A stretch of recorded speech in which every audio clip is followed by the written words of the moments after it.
இலங்கையின் 78வது சுதந்திர தின விழா ஒத்திகை. இலங்கையின் 78வது சுதந்திர தின விழா ஒத்திகை மற்றும் விசேட போக்குவரத்து மாற்றங்கள்.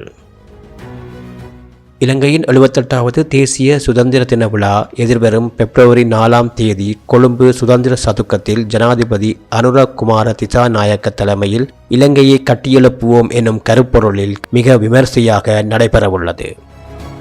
இந்த விழாவிற்கான முன்னேற்பாடுகள் மற்றும் பாதுகாப்பு படையினரின் அணிவகுப்பு ஒத்திகை நடவடிக்கைகள் இன்று ஜனவரி 30 முதல் ஆரம்பிக்கப்பட்டுள்ளன.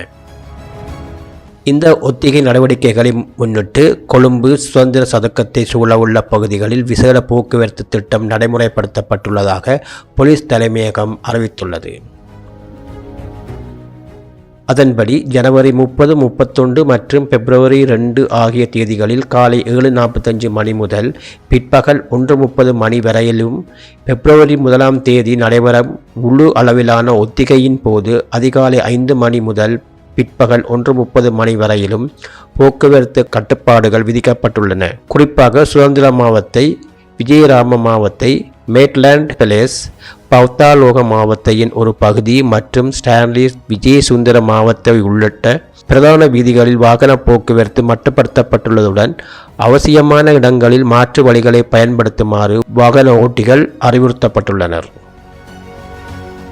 சுதந்திர தினமான பிப்ரவரி 4ஆம் தேதி அதிகாலை 5 மணி முதல் விழா நிறைவடையும் வரை ஹொடன் சுற்றுவட்டம் முதல் ஆனந்த குமாரசுவாமி மாவத்தை வரையான பகுதிகள் உள்ளிட்ட பல வீதிகள் முழுமையாக மூடப்படும் என தெரிவிக்கப்பட்டுள்ளது. அதேவேளை இம்முறை சுதந்திர தின நிகழ்வுகளை அறிக்கையிட வரும் ஊடகவியலாளருக்கான விசேட வழிகாட்டுதல்களை அரசாங்க தகவல் திணைக்களம் வெளியிட்டுள்ளதுடன் நிகழ்வு நடைபெறும் பகுதிகளுக்கு ஊடகவியலாளர்களை அழைத்துச் செல்ல விசேட பஸ் வசதிகளும் ஏற்பாடு செய்யப்பட்டுள்ளன.